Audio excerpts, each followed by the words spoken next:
Welcome to Total Politik, jumpa lagi di konten ngomong sendiri. Dan kali ini gua mau membahas apakah negara butuh agama atau agama yang butuh negara. Banyak orang bilang negara barat itu adalah negara sekuler, jauh dari agamanya. Dan sementara kita yang di timur ini lebih religius, kita lebih menerapkan nilai-nilai ketuhanan yang lebih kafah gitu di negara timur ini. Namun ada sesuatu yang berbeda. Dari sebuah data diperlihatkan bahwa dari tahun 1937 sampai 1998 anggota dari gereja-gereja di Amerika Serikat mengalami kenaikan yang sangat signifikan. Peningkatannya konstan yang sangat tajam gitu, yakni sekitar 70%.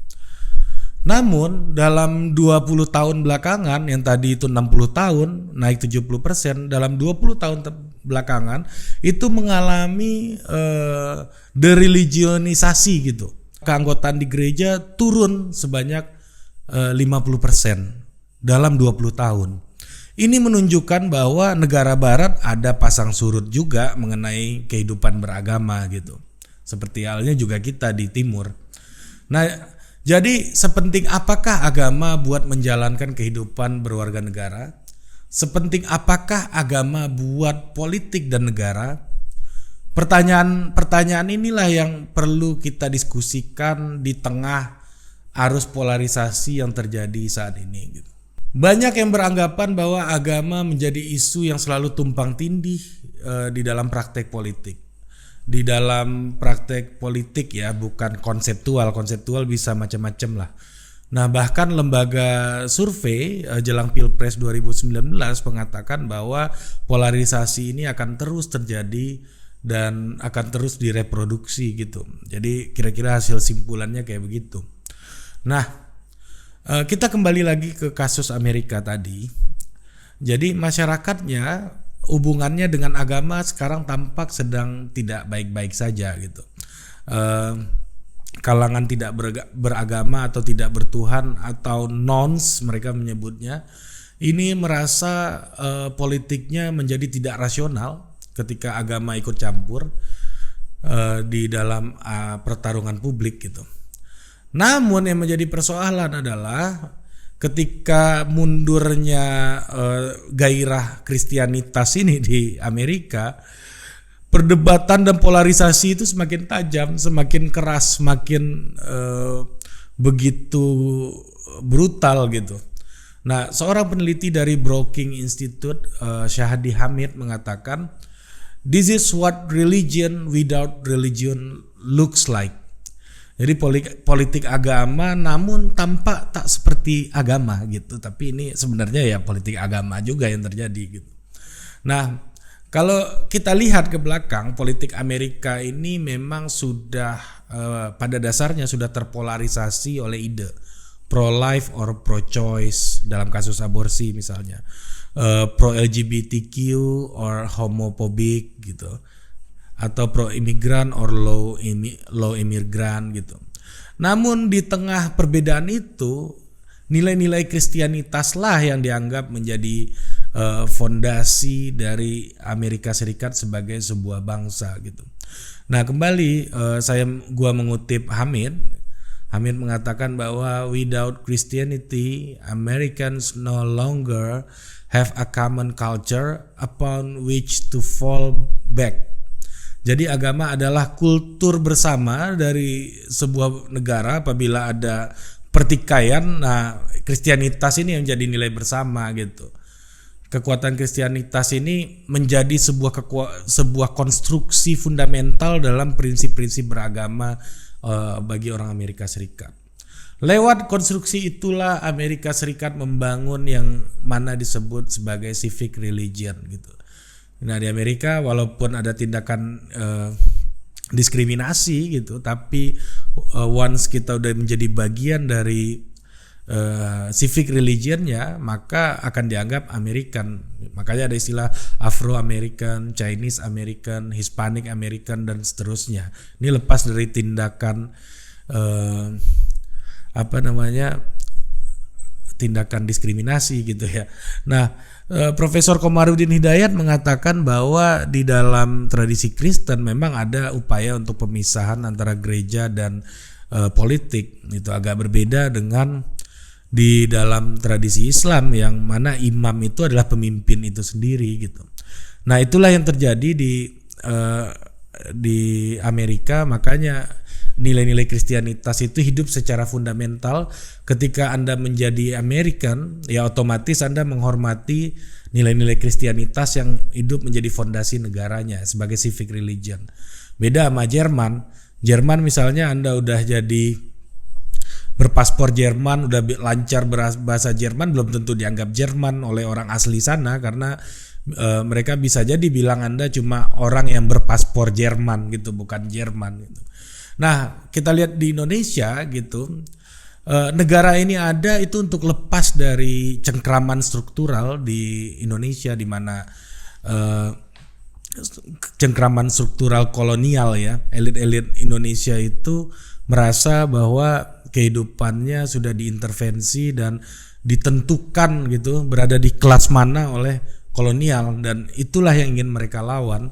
Nah, salah satu sharing culture-nya adalah common culture-nya adalah budaya Melayu, karena kita tahu bahasa Indonesia yang kita pakai hari ini adalah akarnya adalah bahasa Melayu gitu. Jadi karena Melayu ini tersebar di berbagai macam tempat, ada istilah bahasa Melayu pasar gitu ya. Jadi ini yang terjadi di Indonesia gitu.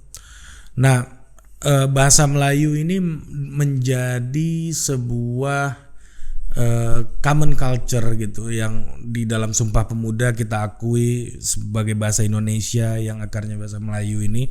Dan ya inilah yang terjadi gitu ya. Jadi kita ini sebagai sebuah bangsa akhirnya mengambil gitu kultur Melayu ini untuk cara kita bersatu gitu dengan berbagai macam etnis yang ada di Indonesia gitu. Nah, apakah kan Melayu Islam gitu ya, kebanyakan Islam ya, majority Islam, hampir semuanya Islam budaya Melayu ya maksudnya ya karena memang mayoritasnya adalah orang Islam di Indonesia, dan kultur-kultur Melayu gitu ya yang meliputi banyak daerah-daerah ekonomi di Indonesia, secara otomatis harusnya kalau kita tetap memegang budaya Melayu sebagai common culture kita tadi, seperti Amerika yang Christianity gitu ya, kalau kita pegang budaya Melayu ya secara tidak langsung kultur-kultur keislaman juga akan dihormati, akan menjadi common culture juga dalam kehidupan bernegara kita, meskipun tidak dilabeli dengan label Islam gitu, tidak dilabeli dengan label syariah. Karena ada common culture Melayu, makanya menjadi secara otomatis ya kultur Islam gitu atau value Islam Muslim, Islam itu akan menjadi acuan utama bagi proses kehidupan bernegara gitu, tanpa harus dikatakan ini adalah kultur Islam, karena kultur Melayu masuk gitu ya. Nah, kemudian dari situlah kita mulai memiliki sebuah ruang untuk common culture, sharing culture gitu.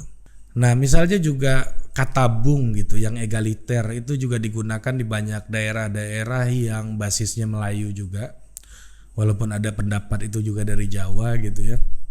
Itu berubah ketika Orde Baru menjadi bapak gitu, yang patron klienistik, masuk ke era selanjutnya, masuk budaya-budaya akhi antum gitu ya, dari bercorak Timur Tengah. Jadi kata bung yang egaliter ini berubah gitu. Ya itulah yang terjadi karena kita tidak punya sebuah platform untuk sharing culture. Melayuisasi kita mengalami demelayuisasi selama puluhan tahun pemerintahan kita gitu ya, yang dianggap sebagai Jawa sentris. Sehingga common culture ini jadi hilang gitu. Kalau kita lihat Melayu kan ada Riau, Sumatera Barat, Banjar, Makassar, itu juga masih terkoneksi gitu dengan budaya Melayu gitu, Betawi gitu. Banyak sekali daerah-daerah strategis yang terkoneksi dengan itu gitu. Nah, disitulah kita nggak punya common culture karena mengalami jawanisasi bertahun-tahun gitu selama rezim Orde Baru terutama, ya, sehingga kita tidak punya platform atau civic religion untuk melakukan sharing nilai tadi dan experience, sehingga yang muncul kemudian adalah perdebatan yang sifatnya itu lebih ke politik agama gitu, ke politik identitas gitu. Ini adalah sebuah persoalan yang sangat lama gitu terjadi, ya, dan persoalan yang sangat lama dan ini belum teratasi lah gitu. Ketika kita gagal membangun civic religion kita di Indonesia gitu. Ya, ini sebagai sebuah contoh kenapa gue bilang Melayu tadi, karena kita di Indonesia menggunakan bahasa Melayu pasar kan, bahasa Indonesia kita gitu, yang dianggap egaliter, setara gitu. Ini makanya agak mungkin saja budaya Melayu secara keseluruhan gitu dapat menjadi common culture, yang mana umat Islam sebagai mayoritas juga dihormati di situ, karena mayoritas Melayu itu pasti terpengaruh dengan kultur Islam gitu. Mungkin itu aja, sampai jumpa di konten ngomong sendiri berikutnya.